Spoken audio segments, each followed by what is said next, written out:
जैसे ही ये तीनों यहाँ से निकलकर अपने काम पर गए, विक्रांत फिर से ख्यालों में खो गया। वो इसी केस के बारे में सोचने लगा। उसने पूरे केस के बारे में बड़े ध्यान से सोच विचार करना शुरू कर दिया। जैसा कि शुरू से ही विक्रांत को लग रहा था कि इस मर्डर केस में एक से ज्यादा लोग इन्वॉल्व हैं, क्योंकि इतनी जल्दी जल्दी मर्डर करना ये किसी एक आदमी के बस की बात नहीं है। दूसरी चीज, कातिल ये सब प्रॉपर प्लानिंग के साथ कर रहा है। पहले मेडिकोर के बोर्ड ऑफ डायरेक्टर्स को धमकी देना और फिर लगातार 3 दिन तक एक एक लोगों को मारना और फिर से धमकी देना, ये सब किसी एक इंसान के लिए नामुमकिन ही है। हालांकि पहले हुए हाथ काटने वाले मर्डर केस, लॉकर रूम वाला मर्डर केस भी एक ही इंसान द्वारा किया गया था, लेकिन उन दोनों केस में कातिल के पास पर्याप्त टाइम हुआ करता था। वो एक एक साल तक मर्डर करने की तैयारी करता था और फिर एक लोग का मर्डर करता था, लेकिन इसमें तो रोज ही एक एक लोग को मारा जा रहा है। ये उस केस से बिल्कुल अलग है। रोजाना एक एक लोग को मारना और फिर पुलिस से बचे रहना, ये कोई मामूली बात नहीं है। लेकिन फिर आखिर इस केस की सच्चाई क्या है? कौन ये सब कर सकता है? कातिल कौन हो सकता है? विक्रांत फिर से गहरी सोच में पड़ गया। उधर सोलन पुलिस ब्रांच के senior inspector mister Lokesh Chaudhary police की पूरी टीम लेकर नेबुला कमर्शियल बिल्डिंग में पहुंच चुके थे। लोकेश के साथ ही बाकी के सभी पुलिस वालों ने साधारण ड्रेस पहन रखी थी। इन लोगों ने नेबुला कमर्शियल बिल्डिंग को चारों तरफ से घेर रखा था। बिल्डिंग के हर फ्लोर पर पुलिस वाले कॉमन ड्रेस कोड में मौजूद थे, ताकि किसी को ये शक ना हो कि पुलिस भी यहाँ पर पहुंची हुई है। कातिल ने कंपनी के डायरेक्टर्स को इस बिल्डिंग के 9th फ्लोर पर पैसे पहुंचाने के लिए कहा था। 9th फ्लोर पर एक डस्टबिन है जिसमें 5 करोड़ रुपए डाले जाने थे।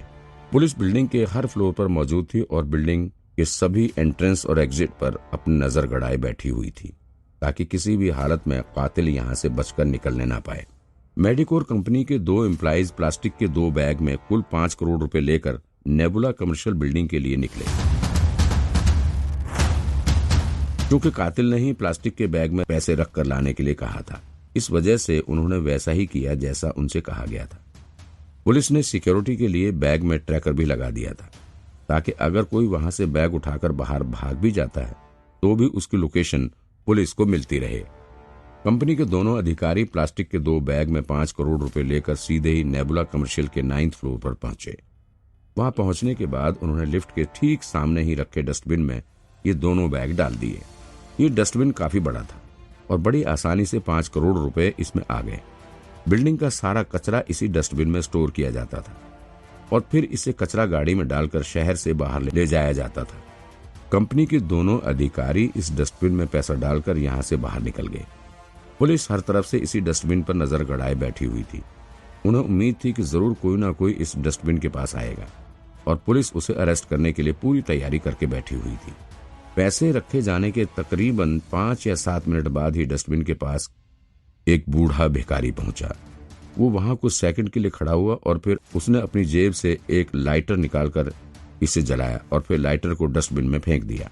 पल भर में डस्टबिन में आग लग गई। वहां मौजूद लोगों में अफरा तफरी का माहौल बन गया। लोग फायर एक्सटिंग्विशर लेकर दौड़ पड़े, लेकिन कोई फायदा नहीं हुआ, क्योंकि फायर एक्सटिंग्विशर के सभी सिलेंडर खाली पड़े हुए थे। आग इतनी तेज थी कि महज 5 मिनट के भीतर ही 5 करोड़ रुपए जलकर राख हो गए। ऐसा लग रहा था कि डस्टबिन के भीतर पहले से ही कोई ज्वलनशील पदार्थ रखा हुआ था और लाइटर की आग पकड़ते ही भभक कर जल उठा। साफ जाहिर हो रहा था कि कातिल ने जानबूझकर पैसे को जलाने की कोशिश की थी, यानी कि उसे पैसे की कोई मतलब नहीं था। पुलिस में आग लगाने वाले भिखारी को गिरफ्तार कर लिया था। उससे पूछताछ करने के बाद पता चला कि वो वाकई में भिखारी ही था तथा और इसी बिल्डिंग के आसपास भीख मांगता है। उसने बताया कि किसी ने उसे 2000 रुपए देकर इस डस्टबिन में जलता हुआ लाइटर फेंकने के लिए कहा था। उसने बस पैसे के लालच में लाइटर जलाकर डस्टबिन में फेंका था। उसे तो उम्मीद भी नहीं थी कि इतनी जल्दी डस्टबिन में आग पकड़ लेगी और फिर उसमें रखा हुआ 5 करोड़ रुपया भी जलकर राख हो जाएगा। अब जाकर सीनियर इंस्पेक्टर लोकेश को यकीन हो गया था कि कातिल का इंटरेस्ट पैसे में तो कतई नहीं है। उसे पैसे से कोई मोह नहीं है। उसने मेडिकोर कंपनी के साथ ही पुलिस को भी बेवकूफ बनाने का काम किया है। 5 करोड़ रुपए यूं ही जलवा देना कोई मामूली बात नहीं है। अब जाकर लोकेश को यह भी समझ आ रहा था कि कातिल ने पैसे प्लास्टिक के बैग में इसलिए मंगवाए थे ताकि वो जल्दी से आग पकड़ सके। कातिल का मकसद पैसे कमाना नहीं बल्कि मेडिकोर कंपनी को सबक सिखाना है। लेकिन किस बात का सबक? क्या वजह हो सकती है उसके ये सब करने के पीछे? जब ये खबर विक्रांत को मिली तो वो भी सिहर उठा। वैसे उसे तो पहले से अनुमान था कि पैसे का पीछा करने से कातिल का पता नहीं चलने वाला है, लेकिन ये उम्मीद तो उसने कभी नहीं की थी कि कातिल 5 करोड़ रुपए को आग के हवाले कर देगा। साफ पता चल रहा था कि कातिल ने ये सब बहुत पहले से ही प्लान कर रखा था। उसे पैसे से कोई प्यार नहीं था। निश्चित रूप से मेडिकोर कंपनी के साथ उसकी कोई पर्सनल दुश्मनी रही होगी, तभी उसने कंपनी का पैसा जलाकर अपना बदला पूरा करने का संकेत दिया है। सबसे ज्यादा चिंता की बात तो ये थी कि कातिल ने फिरौती के पैसे को जला डाला था। इस पैसे को आग के हवाले करने के साथ ही उसने ये संदेश भी दिया था कि अभी ये खेल खत्म नहीं हुआ है। कातिल अभी रुकने वाला नहीं है और वो तब तक नहीं रुकेगा जब तक कि उसका मकसद पूरा नहीं हो जाता, या फिर जब तक कि उसे पुलिस गिरफ्तार नहीं कर लेती है। पुलिस की टेंशन बढ़ती जा रही थी और स्पेशल टीम के ऊपर भी जल्द से जल्द कातिल को गिरफ्तार करने का दबाव बना हुआ था। सीनियर इंस्पेक्टर लोकेश चौधरी ने तुरंत ही नेबुला कमर्शियल बिल्डिंग के भीतर अपने ऑफिसर्स की टीम को गहन जांच करने के लिए भेज दिया था। लोकेश ने अपनी टीम को खासतौर पर डस्टबिन की जांच करने के लिए भेजा हुआ था। लोकेश को लग रहा था कि कातिल में अगर डस्टबिन में आग लगवाई है तो फिर उसने उसके लिए पहले से ही प्लानिंग कर रखी होगी। वो निश्चित तौर पर वहां पहले भी आया रहा होगा और निश्चित तौर पर बिल्डिंग में लगे सीसीटीवी फुटेज में उसका चेहरा आया होगा। पुलिस ने पूरे बिल्डिंग के सीसीटीवी फुटेज को खंगाल डाला। खास तौर पर 9th फ्लोर पर लगे सीसीटीवी फुटेज को पुलिस ने बड़े ध्यान से चेक किया, लेकिन कोई रिजल्ट नहीं मिला। उस डस्टबिन में सैकड़ों लोगों ने कूड़ा फेंका था, लेकिन उनमें से कोई भी संदिग्ध नजर नहीं आ रहा था। बिल्डिंग के भीतर के काम करने वाले कर्मचारी हर एक आदमी को पहचान रहे थे और पुलिस ने तो सभी को इंटेरोगेट भी कर डाला था, लेकिन कोई भी संदिग्ध नहीं पकड़ा गया। वैसे विक्रांत पहले से ही सीनियर इंस्पेक्टर लोकेश के इस प्लान से असहमत था। उसका मानना था कि किसी भी हालत में ये कातिल इतना बेवकूफ तो नहीं है कि वो जिस डस्टबिन में पैसे लेने का रहा था उसके चक्कर लगाता फिरेगा। आखिर में जब पुलिस को बिल्डिंग के भीतर लगे सीसीटीवी फुटेज से कुछ नहीं मिला, तब जाकर लोकेश को एहसास हुआ कातिल ने बहुत पहले से ही डस्टबिन की रेकी कर रखी थी। वो पैसे लेने वाले दिन या उससे 1-2 दिन पहले डस्टबिन के आसपास भी नहीं फटका था। बहुत ही शातिर तरीके से उसने काम को अंजाम दिया था।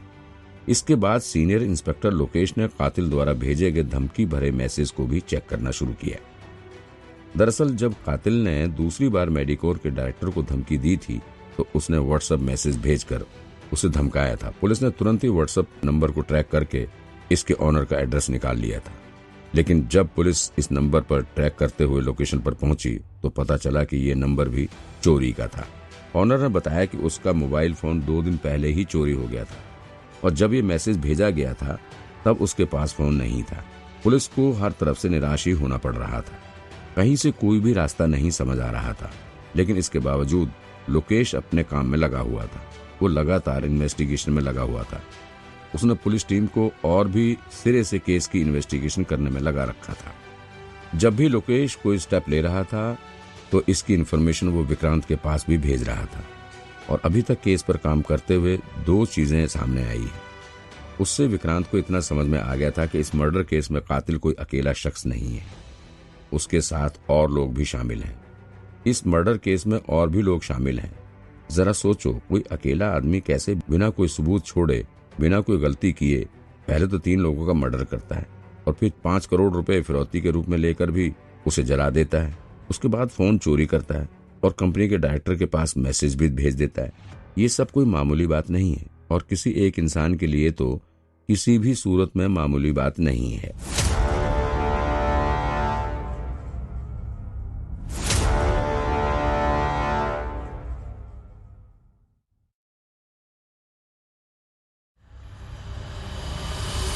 एपिसोड 558। अब तो ऐसा लग रहा था कि क्राइम करने वाला काफी चालाक और शातिर है।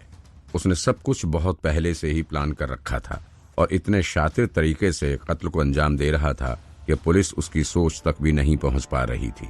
पुलिस जितना चाहे हाथ पैर मार रही थी, लेकिन किसी भी हालत में इस कातिल तक नहीं पहुंच पा रही थी। पूरे सोलन डिस्ट्रिक्ट की पुलिस फोर्स अब सिर्फ एक कातिल को पकड़ने के लिए दिन रात मेहनत कर रही थी, लेकिन कहीं से कोई क्लू नहीं मिल रहा था। अब तक विक्रांत भी काफी प्रेशर में आ चुका था। अब तक मेडिकोर फार्मा कंपनी के 3 कर्मचारियों का मर्डर किया जा चुका था। मेडिकोर कंपनी के डायरेक्टर्स की चिंता और डर बढ़ता ही जा रहा था। अगर अब एक और मर्डर हो जाता है तो फिर स्थिति बहुत गंभीर हो जाएगी। पुलिस की हालत तो और ज्यादा खराब हो उठेगी। कई पुलिस ऑफिसर्स को तो अपनी नौकरी तक से हाथ धोना पड़ सकता है। दिल्ली से लेकर हिमाचल प्रदेश के मुख्यमंत्री कार्यालय तक से सोलन पुलिस पर कातिल को जल्द से जल्द पकड़ने का प्रेशर डाला जा रहा था। स्पेशल टीम को भी लगातार मुंबई हेडक्वार्टर से फोन आ रहे थे। उनके ऊपर भी जल्द से जल्द रिजल्ट देने का प्रेशर बना हुआ था। अभी तक पुलिस को थोड़े बहुत क्लू मिले हुए थे, लेकिन उससे कातिल का कोई सुराग नहीं मिल रहा था।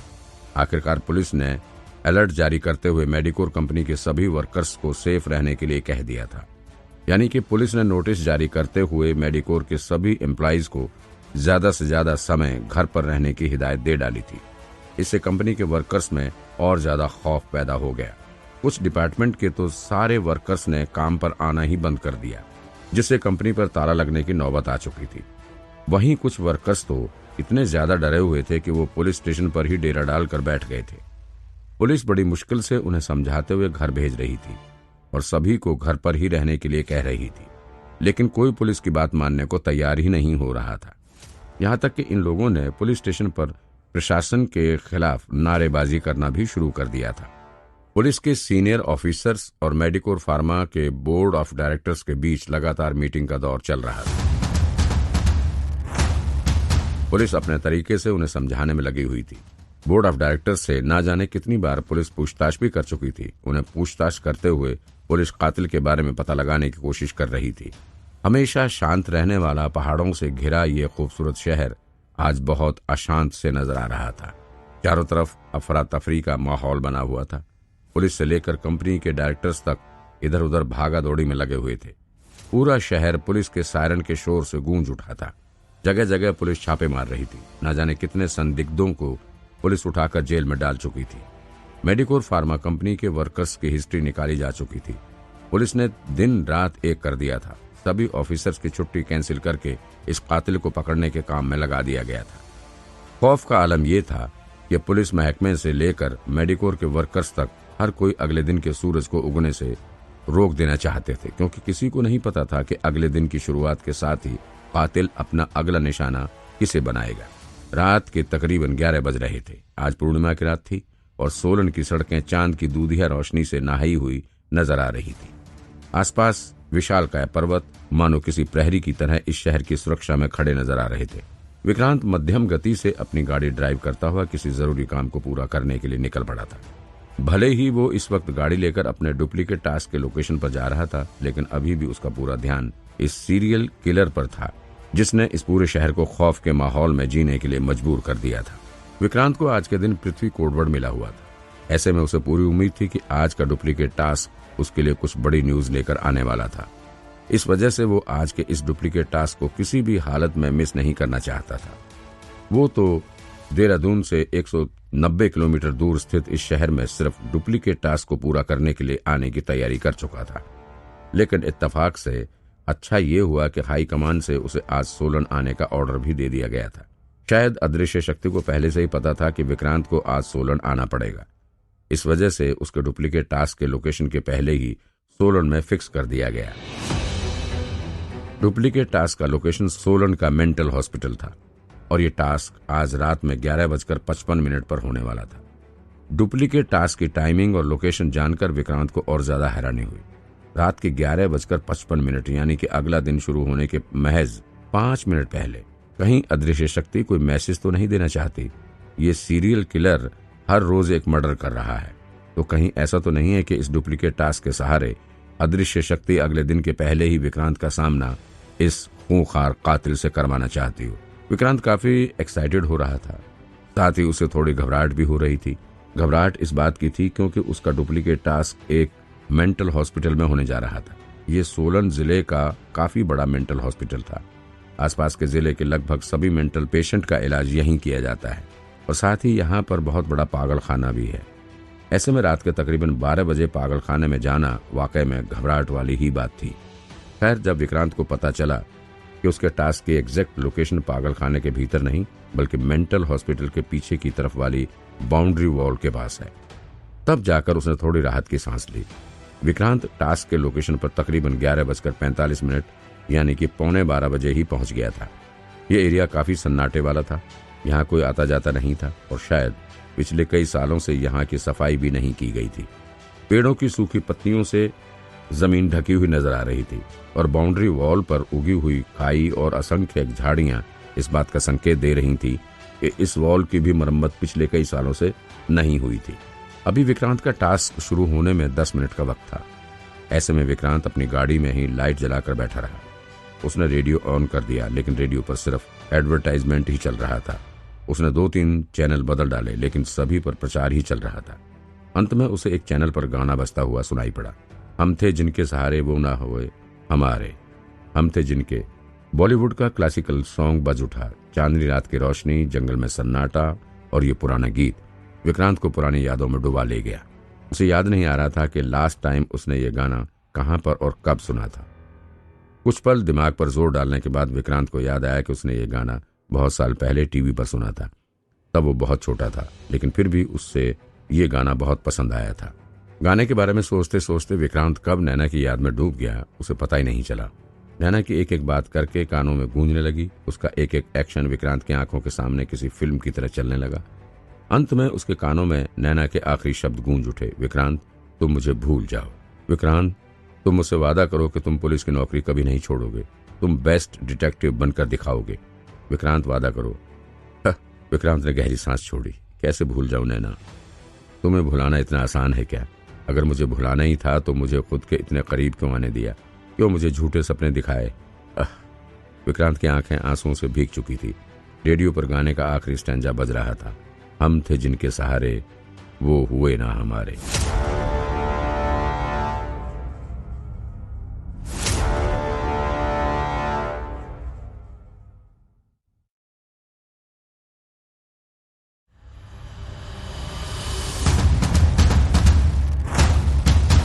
गाना खत्म हो चुका था और फिर इस चैनल पर भी ऐड चलना शुरू हो गया। विक्रांत ने एक हाथ से अपने आंसुओं को पोंछा और दूसरे हाथ से उसने रेडियो को ऑफ कर दिया। फिर उसने घड़ी में वक्त देखा, 11:54 हो चुके थे। विक्रांत ने गाड़ी का दरवाजा खोला और वो बाहर निकलकर खड़ा हो गया। उसने सामने खड़े बाउंड्री वॉल को ध्यान से देखा। ये दीवार तकरीबन 10 फीट ऊंची थी। विक्रांत अपने टास्क के बिल्कुल सही वक्त का इंतजार कर रहा था। उसने घड़ी में देखा कि अब तक 11:55 हो चुके थे। विक्रांत को लगा कि टास्क मेंटल हॉस्पिटल में है। ऐसे में उसे ये बाउंड्री वॉल क्रॉस करके मेंटल हॉस्पिटल के भीतर जाना होगा। वो वॉल को देखते हुए इसे पार करने की तरकीब सोच रहा था, लेकिन तभी अचानक से उसे कुछ आवाज सुनाई पड़ी। ये आवाज सूखे पत्तों पर किसी के पैर के पड़ने की थी। विक्रांत बिल्कुल अलर्ट हो गया, क्योंकि ये रात का समय था और ये एरिया काफी सुनसान था। यहाँ दिन में कोई नहीं आता है, तो फिर भला रात में कौन आ सकता है? विक्रांत चुपचाप दीवार के सहारे खड़े होकर आहट लेने लगा। तभी उसने देखा कि उसके दाईं तरफ कुछ कदम दूरी पर एक रस्सी लटकी हुई है। ये रस्सी अभी अभी बाउंड्री वॉल के दूसरी तरफ से फेंकी गई है। अचानक से विक्रांत को जमीन पर एक परछाई दिखाई पड़ी। शायद बाउंड्री वॉल पर कोई चढ़ने की कोशिश कर रहा था। विक्रांत ने ऊपर नजर डाली, तब उसने देखा वहां पर कोई शख्स बैठा हुआ था। उस शख्स ने ब्लैक कलर का कोई कॉस्ट्यूम पहन रखा था। विक्रांत चुपचाप खड़े होकर उसे देख रहा था। तभी वो शख्स रस्सी के सहारे धीरे धीरे नीचे उतरने लगा। अब जाकर विक्रांत ने देखा तो पता लगा कि ऊपर रस्सी से कोई आदमी नहीं बल्कि कोई लड़की उतर रही थी। विक्रांत शॉक्ड रह गया। तो यकीन ही नहीं हुआ कि ये कोई लड़की थी, लेकिन विक्रांत को उस लड़की का चेहरा दिखाई नहीं दे रहा था। बस उसके बालों को देखकर विक्रांत को एहसास हुआ कि वो कोई लड़की थी। उस लड़की ने ब्लैक कलर की ड्रेस के साथ ही ब्लैक कलर की हैट भी लगा रखी थी। उसकी ड्रेस काफी अजीब सी लग रही थी। उसे देखकर विक्रांत एक बार के लिए सोच में पड़ गया। आखिर इतनी रात को ये लड़की यहाँ क्या कर रही है? कहीं ये यहाँ चोरी करने के इरादे से तो नहीं आई है? लेकिन यहाँ पर चोरी करने का मतलब है, यहाँ पर चोरी करने वाली क्या चीज है? पागल खाने में ऐसा क्या है जो ये लड़की चोरी करना चाहती है? कुछ ही सेकंड में वो लड़की रस्सी के सहारे उतरकर नीचे आ गई। उसकी फुर्ती देखकर तो यही लग रहा था कि वो इस काम में बहुत एक्सपर्ट है, मानो उसने रस्सी के सहारे चढ़ने उतरने की ट्रेनिंग ले रखी थी। कुछ ही सेकंड में वो लड़की जमीन पर आकर खड़ी हो गई।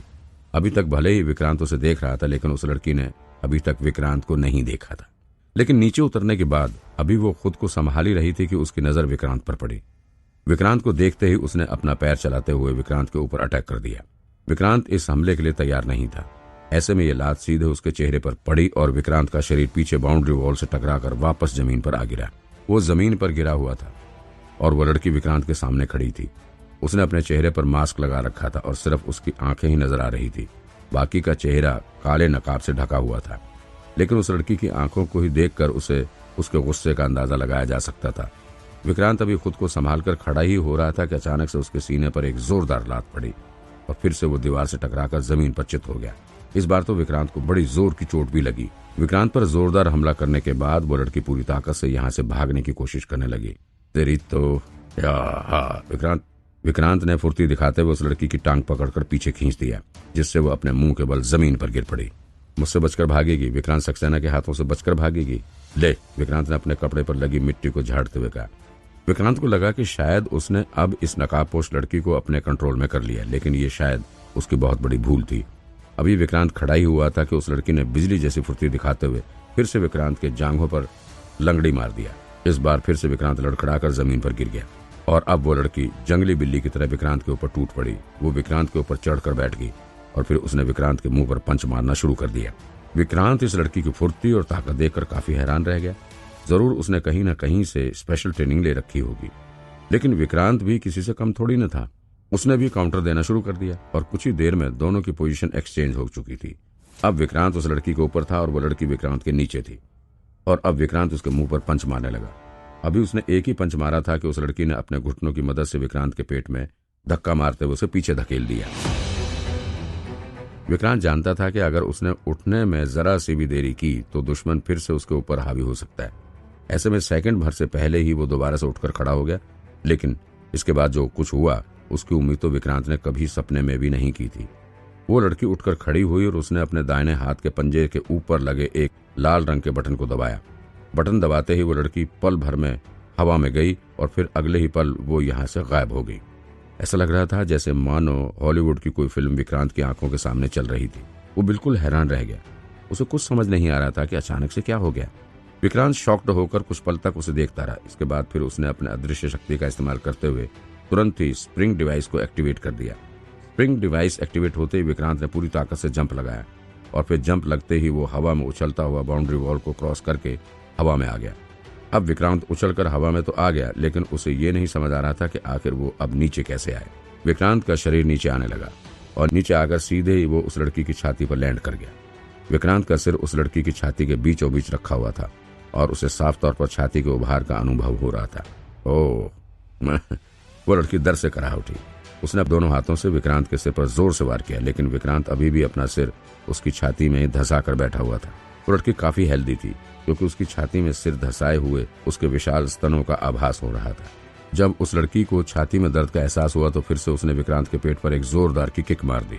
इस बार विक्रांत दर्द से चीख उठा, लेकिन विक्रांत ने पूरा काउंटर देते हुए उस लड़की को गोद में उठा लिया और फिर से उसे उठाकर हवा में उछालते हुए उसे जमीन पर पटकने लगा। लेकिन जैसे विक्रांत ने उस लड़की को उठाकर जमीन की तरफ फेंका, वो किसी रस्सी की तरह फिर से विक्रांत के पैरों से लिपटते हुए उठ खड़ी होने लगी। विक्रांत ने अपने पैर को झटकते हुए उसे दूर करने की कोशिश की, लेकिन फिर उसने ना जाने कहां से अपने बैग में से एक टॉर्च निकालकर इससे विक्रांत के घुटने में वार कर दिया। टॉर्च का नुकीला कोना घुटने में लगने की वजह से विक्रांत दर्द से चीख पड़ा। उसे समझ नहीं आ रहा था कि अचानक से इस लड़की के पास टॉर्च कहां से निकल आया।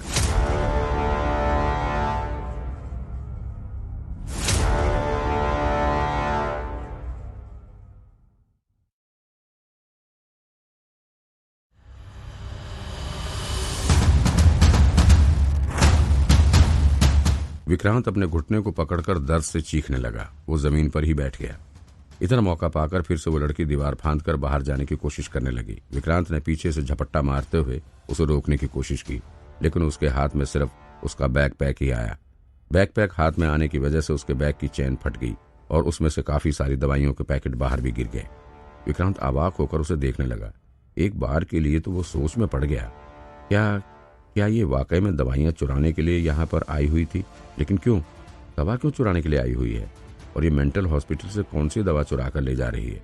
विक्रांत ने पीछे की बिल्डिंग पर नजर डाली। वहां पर मेंटल हॉस्पिटल की बिल्डिंग कुछ ही दूरी पर नजर आ रही थी। विक्रांत को यकीन नहीं हो रहा था, क्या रियलिटी में भी होता है? क्या सच में कोई मेडिसिन चुरा कर भाग सकता है? ऐसा तो बस उसने आज तक फिल्मों में ही होते देखा था, लेकिन रियलिटी में तो उसने कभी ऐसा होते नहीं देखा था। विक्रांत ये सब सोच ही रहा था, उधर तब तक उस लड़की ने जमीन पर गिरे हुए उस दवाइयों को उठाकर बैग में रखा और फुर्ती से दीवार फांद कर दूसरी तरफ कूद गई। दीवार पर चढ़ने की उसकी फुर्ती देखकर विक्रांत दंग रह गया। लेकिन विक्रांत खड़े खड़े सिर्फ उसका करतब नहीं देख सकता था, वो भी अपने पूरे जी जान से इस लड़की के पीछे दौड़ पड़ा। वो भी फुर्ती दिखाते हुए दीवार पर चढ़ा और फिर इसे फांद कर दूसरी तरफ पहुंच गया। वहां पहुंचकर उसने देखा तो वो लड़की उसकी आंखों के आगे से गायब हो चुकी थी। वो बड़ी तेजी के साथ भाग रही थी। विक्रांत भी उसके पीछे दौड़ पड़ा। बहुत जल्दी ये दोनों इधर उधर गलियों में भागते हुए दौड़ने लगे। विक्रांत पूरी ताकत से उस लड़की का पीछा कर रहा था। आधी रात के वक्त ये दोनों संकरी गलियों और कच्चे पहाड़ी रास्तों पर भाग रहे थे। सोलर मेंटल हॉस्पिटल मुख्य शहर से काफी बाहर स्थित था। यहाँ सिर्फ कुछ फैक्ट्रियां होने के अलावा कुछ और नहीं था। लोग भी यहाँ नहीं रहते थे। रेजिडेंशियल एरिया काफी दूर था। इस वजह से सड़क पर भी काफी अंधेरा छाया हुआ था, क्योंकि यहाँ पर स्ट्रीट लाइट भी नहीं लगी हुई थी। हालांकि आज रात काफी उजाले वाली थी। ऐसे में यहाँ पर सब कुछ साफ दिखाई दे रहा था। जितनी तेजी से वो लड़की भाग रही थी उतनी ही स्पीड से विक्रांत भी उसके पीछे पीछे भागा जा रहा था। विक्रांत इस लड़की से अधिकतम 10 फीट की दूरी पर भाग रहा था। भागते भागते वो लड़की अचानक से एक पेड़ पर चढ़ गई। पलक झपकते ही वो पेड़ की एक ब्रांच से दूसरे ब्रांच पर कूदते हुए ऊपर पहुंच गई। विक्रांत उसके पेड़ पर चढ़ने की स्किल देखकर दंग रह गया। ऐसी फुर्ती से उसने आज तक किसी को पेड़ पर चढ़ते नहीं देखा था। विक्रांत लेकिन सिर्फ उसकी स्किल का गवाह बनकर नहीं रह सकता था। उसके पास पेड़ पर चढ़ने का अपना तरीका था। उसने जल्दी से अपने खास टूल का इस्तेमाल करते हुए खुद को पेड़ के ऊपर चढ़ा दिया। तब तक विक्रांत ऊपर पहुंचा, तब तक वो लड़की नीचे उतर चुकी थी। उसने पेड़ से डायरेक्ट ही नीचे छलांग लगा दिया था। इस बार भी वो लड़की दीवार फांदकर किसी फैक्ट्री के जमीन पर लैंड कर चुकी थी। विक्रांत ने भी पेड़ से नीचे छलांग लगा दिया। वो फैक्ट्री की बाउंड्री के भीतर पहुंच चुका था। अब विक्रांत ठीक उस लड़की के सामने खड़ा था। उसे लगा कि अब वो उसके साथ फाइट करने के मूड में रुकी हुई है। तो विक्रांत ने तुरंत ही अपने पैंट के पीछे की तरफ हाथ डालकर अपना गन ढूंढने लगा, लेकिन इस वक्त उसने अपनी सर्विस रिवॉल्वर नहीं ली हुई थी।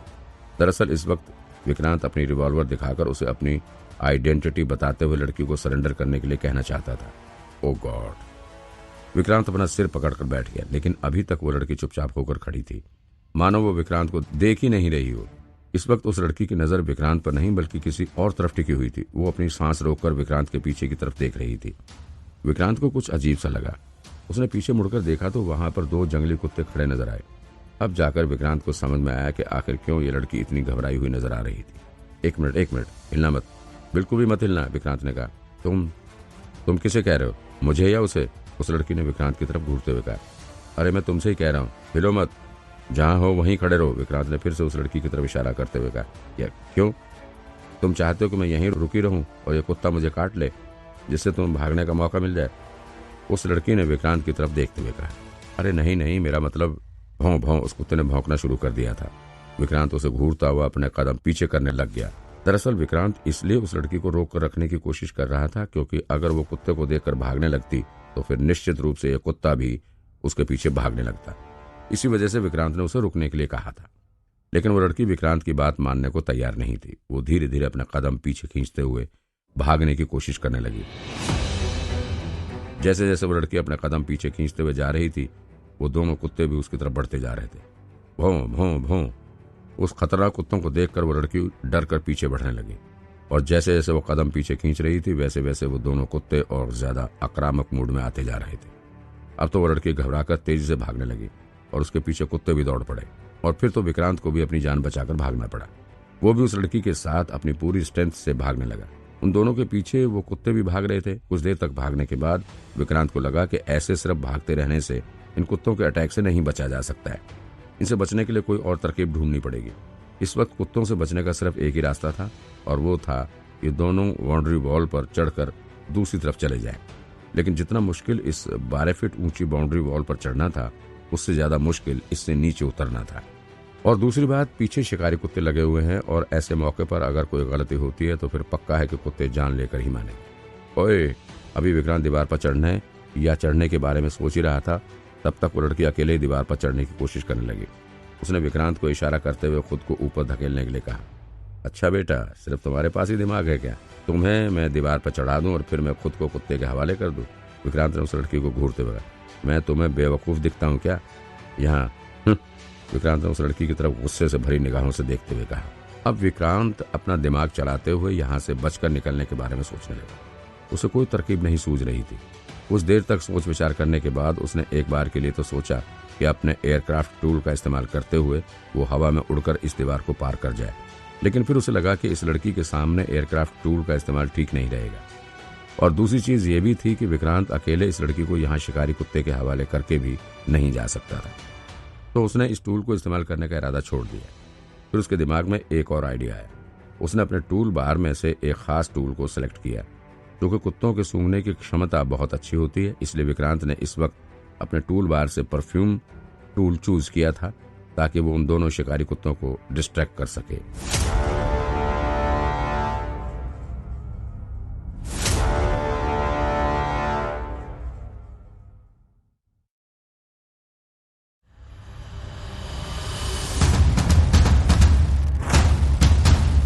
विक्रांत के पास जो परफ्यूम टूल था उसकी मदद से वो अपने शरीर से किसी भी तरह की स्मेल निकाल सकता था।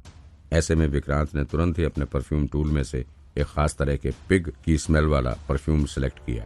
इस टूल को एक्टिवेट करते ही उसकी बॉडी से किसी कीचड़ में पड़े सुअर जैसी स्मेल आने लगी। अब तक वो जंगली कुत्ता विक्रांत के ऊपर अटैक करने ही वाला था कि जैसे उस कुत्ते की नाक में विक्रांत के शरीर की स्मेल गई वो तुरंत ही दूसरी तरफ मुड़ गया। लेकिन अब समस्या उस लड़की के लिए खड़ी हो गई क्योंकि अब इन दोनों कुत्तों के निशाने पर वो लड़की आ चुकी थी। ये दोनों शिकारी कुत्ते बड़ी खूंखार नजरों से उस लड़की की तरफ बढ़ने लगे। वो खुद को संभाल पाती इससे पहले ही इन दोनों कुत्तों ने उसे उस पर हमला कर दिया। विक्रांत ने मौका देखते ही उस लड़की को खींचकर खुद की बाहों में भर लिया। एक बार के लिए तो वो कुत्ता उसके पीछे भागता हुआ आया, लेकिन जैसे उसकी नाक में स्मेल गई वो फिर से दूसरी तरफ मुड़ गया। वो लड़की खुद को विक्रांत की पकड़ से दूर करने की कोशिश करने लगी, लेकिन विक्रांत ने उसे इतनी सख्ती से पकड़ रखा था कि वो हिल भी नहीं पा रही थी। छोड़ो छोड़ो। विक्रांत के शरीर से आ रही सुअर की स्मेल इतनी भयानक हो चुकी थी कि उस लड़की को वॉमिटिंग होने जैसी फीलिंग आ रही थी। विक्रांत ने उसे कुत्ते के अटैक से तो बचा लिया, लेकिन अब उस लड़की को विक्रांत के चंगुल से बचाने वाला कोई नहीं था। कुछ ही पल में ये कुत्ते यहाँ से जा चुके थे, लेकिन अब भी विक्रांत ने उसे छोड़ा नहीं था। उस लड़की के बदन का स्पर्श विक्रांत को मदहोश किए जा रहा था। विक्रांत अलग ही दुनिया में जा चुका था। तभी अचानक से उसे पेट में कुछ चुभने का एहसास हुआ। उस लड़की ने विक्रांत के पेट में लात मारते हुए उसे दूर धकेल दिया। विक्रांत लड़खड़ाकर दूर जा गिरा और इसके साथ ही अब तक उस लड़की के चेहरे से नकाब भी हट चुका था। विक्रांत अवाक रह गया। उस लड़की का चेहरा देखकर विक्रांत के आश्चर्य का ठिकाना नहीं रहा। तुम यहाँ? विक्रांत आश्चर्य से उस लड़की की तरफ देखने लगा, लेकिन ये क्या? वो लड़की किसी भूत की तरह गायब हो चुकी थी। डर के मारे विक्रांत के रोए खड़े हो चुके थे। उसे कुछ समझ नहीं आ रहा था। उसे अपनी आंखों पर यकीन नहीं हो रहा था। अभी भी विक्रांत का दिल ये मानने को तैयार नहीं था कि उसने जो अभी देखा था वो सही था। वो लड़की विक्रांत की आंखों के आगे से किसी जादू की तरह गायब हो चुकी थी। ऐसा तो बस उसने आज तक फिल्मों में होते हुए देखा था।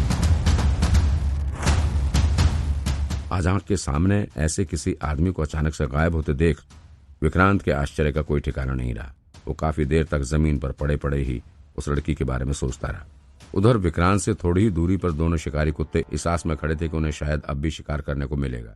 विक्रांत जानता था कि अगर उसने अपने अदृश्य परफ्यूम वाले टूल को बंद किया तो फिर तुरंत ही ये कुत्ते उसके ऊपर टूट पड़े। इसलिए उसने फिर से अपने स्प्रिंग टूल को एक्टिवेट करते हुए किसी तरह छलांग लगाते हुए खुद को दीवार के दूसरी तरफ पहुंचा दिया। इसके बाद विक्रांत भागता हुआ मेंटल हॉस्पिटल की तरफ जाने लगा, क्योंकि उसकी गाड़ी मेंटल हॉस्पिटल की बिल्डिंग के पास में ही खड़ी थी। जल्दी जल्दी कदम बढ़ाते हुए वो अपनी गाड़ी की तरफ भागता जा रहा था, लेकिन इस वक्त उसके शरीर से बहुत ही बुरी दुर्गंध आ रही थी, जो कि खुद विक्रांत के लिए भी असहनीय साबित हो रही थी। ऐसा लग रहा था जैसे मानो खुद विक्रांत जंगली सुअरों के साथ बैठकर मैला खा के आ रहा हो। शरीर से आ रही इस दुर्गंध की वजह से विक्रांत को सांस लेने में भी तकलीफ हो रही थी। एक बार के लिए तो उसे लगा कि ये दुर्गंध उसके कपड़ों से आ रही है, तो उसने अपना जैकेट निकालकर हाथ में ले लिया, लेकिन फिर भी ये दुर्गंध आनी बंद नहीं हुई थी, क्योंकि अदृश्य शक्ति ने यह दुर्गंध उसके कपड़ों में नहीं बल्कि शरीर में घोल रखा था। अब तक विक्रांत मेंटल हॉस्पिटल के बाउंड्री वॉल के पास पहुंच चुका था।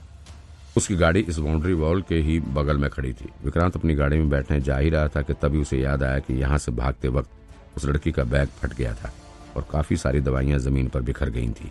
तो विक्रांत ने तुरंत ही दवाई गिरने वाली जगह पर जाकर उसे ढूंढना शुरू कर दिया। वहां जाकर उसने देखा तो पता चला अभी भी दवाई बिखरी पड़ी हुई थी। उस लड़की ने दोबारा आकर इस दवाई को उठाने की कोशिश भी नहीं की थी। विक्रांत ने उसके फटे हुए बैग समेत सारी दवाइयों को उठाकर अपनी गाड़ी के पीछे की सीट पर डाला और फिर तुरंत ही आकर ड्राइविंग सीट पर बैठ गया। गाड़ी में बैठने के बाद फिर से विक्रांत को यह स्मेल परेशान करने लगी, क्योंकि गाड़ी के भीतर सारी खिड़कियां बंद थी।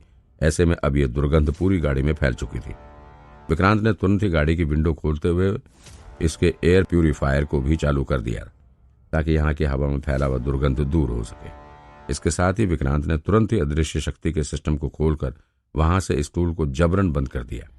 परफ्यूम तो बंद हो चुका था, लेकिन उसकी दुर्गंध ने सांस लेना मुश्किल कर रखा था। लेकिन थोड़ी देर बाद गाड़ी के भीतर एयर प्यूरिफायर चलने की वजह से इस दुर्गंध का असर खत्म हो चुका था। अब जाकर विक्रांत के दिमाग ने काम करना शुरू किया। फिर से विक्रांत को उस लड़की की याद आ गई। विक्रांत उस लड़की की शक्ल देखकर इस वजह से काफी ज्यादा शॉक्ड रह गया था, क्योंकि उसने पहले भी उस लड़की को कहीं पर देखा हुआ था। जब उस लड़की की शक्ल विक्रांत ने देखी तो उसे एक पल भी नहीं लगा कि उसने कहाँ उस लड़की को देखा हुआ था। दरअसल जब विक्रांत पहले इगतपुरी वाले टॉम्ब मर्डर केस पर काम कर रहा था, तब उस वक्त उसे एक लड़की की डेड बॉडी भी मिली थी। उस लड़की को सब लोग बेबे के नाम से जानते भी थे। उसका मर्डर साल 1994 में हो चुका था और उसकी डेड बॉडी को एक कब्र के भीतर नए ड्रेस में रख के पैक किया गया था। उस लड़की का असली नाम क्या था ये तो विक्रांत को नहीं पता था, क्योंकि बस उसका नाम बेबे ही उसने सुना था, क्योंकि विक्रांत ने कई बार इस लड़की की फोटो देखी हुई थी। इस वजह से उसे पहचानने में विक्रांत को जरा सी भी तकलीफ नहीं हुई।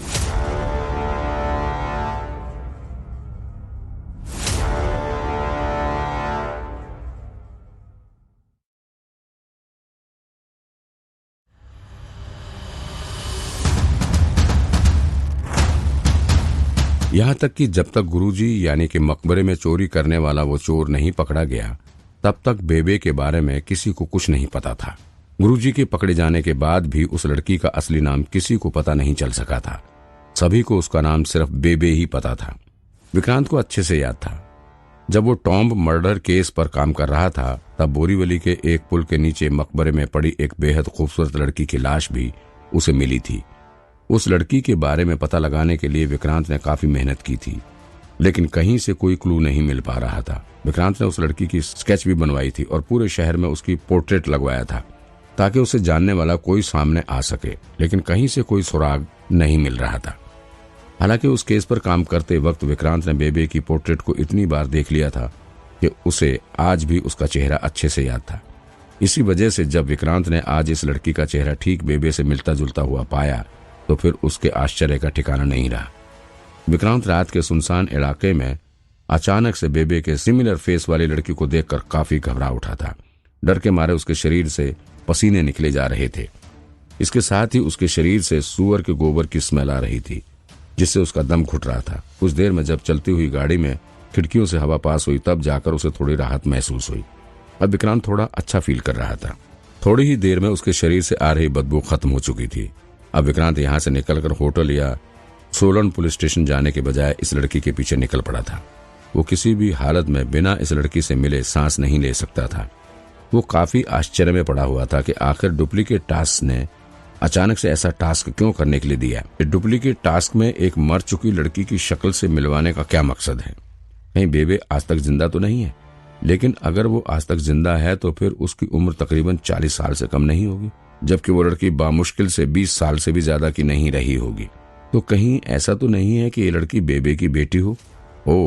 लेकिन विक्रांत काफी असमंजस में पड़ा हुआ था। वो अपने इन सवालों का जवाब जानने के लिए निकल पड़ा था। तब उस दौरान जब वो भागने की कोशिश कर रही थी, तो विक्रांत ने उसके बॉडी पर अपना अदृश्य कैमरा लगा दिया था। अब वो लड़की कहीं भी भाग कर जाए, विक्रांत उसे यहाँ बैठे बैठे ट्रैक कर सकता था। उसने गाड़ी का इंजन स्टार्ट किया और उसके साथ ही अदृश्य कैमरे को भी स्टार्ट कर दिया। विक्रांत ने तुरंत ही देखा तो उसे अपनी गलती का एहसास हुआ। दरअसल उसने ये कैमरा उस लड़की के माथे पर प्लेस करने के बजाय उसके कंधे पर लगा दिया था, जिससे कैमरे का व्यू सही नहीं आ रहा था। फिर भी थोड़ा ध्यान से देखने पर उसे एहसास हुआ कि कैमरे के व्यू में दिखाई दे रहा वीडियो काफी तेजी से चल रहा है और ये थोड़ा ब्लर भी नजर आ रहा था। इससे विक्रांत को अंदाजा हुआ कि निश्चित तौर पर वो लड़की गाड़ी में बैठी कहीं जा रही थी। विक्रांत ने थोड़ा ध्यान से देखा तो पता लगा कि उस लड़की के साथ गाड़ी में कोई और नहीं बैठा हुआ है और वो अकेले ही गाड़ी ड्राइव करते हुए जा रही थी। हालांकि कैमरा कंधे पर फिक्स होने की वजह से ये सही से सीन नहीं दिखा रहा था, फिर भी विक्रांत उसके लोकेशन को ट्रैक करने की कोशिश कर रहा था। विक्रांत ने बड़े ध्यान से देखा तो समझ आ रहा था कि वो लड़की शहर की तरफ वाली सड़क पर जा रही थी। ऐसे में वो भी अपनी गाड़ी लेकर शहर की तरफ निकल पड़ा। थोड़ी देर चलने के बाद विक्रांत को एहसास हुआ कि वो लड़की रास्ते में कहीं रुकी हुई है। यहाँ पर उस लड़की ने अपना हाथ उठाकर सिर को खुजलाना शुरू किया, जिससे उसके कंधे पर लगे कैमरे के सामने आगे का सीन नजर आने लगा। विक्रांत ने ध्यान से देखा तो उसे समझ आया कि इस वक्त ये लड़की किसी रेड लाइट पर रुकी हुई है। वहां पर उसके सामने कोई बहुत बड़ा सा बिल बोर्ड लगा हुआ था। इस बिल बोर्ड को देखकर विक्रांत को तुरंत ध्यान आ गया कि उसने भी रास्ते में आते वक्त इस बिल बोर्ड को कहीं देखा था। विक्रांत ने तुरंत ही अपनी गाड़ी को उस बिल बोर्ड वाले दिशा में मोड़ दिया। वो तेजी से अपनी गाड़ी लेकर इस चौराहे की तरफ बढ़ गया। महज 10 मिनट के भीतर ही विक्रांत भी ठीक उस चौराहे पर पहुंच गया जहां पर बड़ा सा बिल बोर्ड लगा हुआ था। इस बिल बोर्ड पर किसी इलेक्ट्रिक इक्विपमेंट का एडवर्टाइजमेंट पोस्टर लगा हुआ था, लेकिन अब तक वो लड़की यहाँ से आगे निकल चुकी थी। उस लड़की की गाड़ी शहर के पॉश इलाके को पार करती हुई एक आवासीय बस्ती की तरफ बढ़ चुकी थी। इस आवासीय कॉलोनी में लाइन से कई सारे घर बने हुए थे, लेकिन सभी घर काफी छोटे छोटे और मिडिल क्लास नजर आ रहे थे। कुछ घर तो 2 मंजिला भी बने हुए थे, जिनके दूसरे फ्लोर को टीन शेड की छत देकर बनाया गया था। उस लड़की ने अपनी गाड़ी घर के बाहर पार्क किया और फिर वो सीधे ही सीढ़ियों से चढ़ते हुए ऊपर के फ्लोर पर पहुंच गई। वहां पहुंचने के बाद उसने अपने कमरे का लॉक ओपन किया और फिर अंदर पहुंच गई। कमरे के भीतर का नजारा देखने के बाद विक्रांत को एहसास हुआ कि ये लड़की यहाँ पर अकेले ही रहती है। उस लड़की ने कमरे में पहुंचने के तुरंत बाद ही अपने कपड़े उतारने शुरू कर दिए। हालांकि विक्रांत को उसका शरीर नहीं दिख रहा था। जब वो कपड़े उतारने के लिए अपने हाथ ऊपर उठा रही थी, तभी विक्रांत को एहसास हुआ कि वो अपने कपड़े उतार रही है। कपड़े उतारने के बाद सीधे ही वो लड़की बाथरूम की तरफ बढ़ गई। बाथरूम में जाने के बाद उसने तुरंत ही शावर ऑन करके खुद को पानी से भिगोना शुरू कर दिया था। विक्रांत समझ सकता था कि अभी भी उस लड़की के शरीर से सूअर के गोबर की बदबू आ रही होगी और वो इस वक्त खुद को साफ करके जल्दी से जल्दी इस बदबू को दूर करना चाहती है। ऐसे में विक्रांत का अनुमान था कि अभी कम से कम 30 मिनट तक वो निश्चित तौर पर बाथरूम में ही रहेगी और तब तक विक्रांत उसके घर भी पहुंच जाएगा। भले ही विक्रांत को शावर से गिरता हुआ पानी नजर आ रहा था, लेकिन उसे अभी तक इस लड़की का बदन देखने का सौभाग्य नहीं मिल सका था। खैर, महज 10 मिनट के भीतर ही विक्रांत उस लड़की के घर के सामने पहुंच चुका था। अब तक वो लड़की शावर से नहाकर बाहर आ चुकी थी। वो बाथरूम से बाहर आने के बाद आईने के सामने खड़े होकर खुद के बालों को ठीक करने लगी। अब जाकर विक्रांत को उस लड़की का चेहरा दिखाई पड़ा। उसके आईने के सामने खड़े होने पर उसका चेहरा साफ दिखाई पड़ रहा था। अब तो विक्रांत के आश्चर्य का कोई ठिकाना ही नहीं रहा। एक बार फिर से विक्रांत ने इस लड़की का चेहरा बड़े ध्यान से देखा। ये वाकई में बिल्कुल उसी मकबरे वाली लाश जैसी लड़की की तरह दिख रही थी। यहाँ तक कि इस लड़की की शक्ल, सूरत से लेकर उसके शरीर का गठन और लंबाई चौड़ाई भी बिल्कुल बेबे की तरह ही थी। विक्रांत सोच में पड़ गया, भला ऐसा कैसे हो सकता है? जो लड़की आज से तकरीबन 20 साल पहले ही मर चुकी थी, वो दोबारा कैसे जिंदा हो सकती है? क्या ये संभव है? विक्रांत इस वक्त उस लड़की के घर के आगे अपनी गाड़ी में बैठकर उसके बाहर निकलने का इंतजार कर रहा था।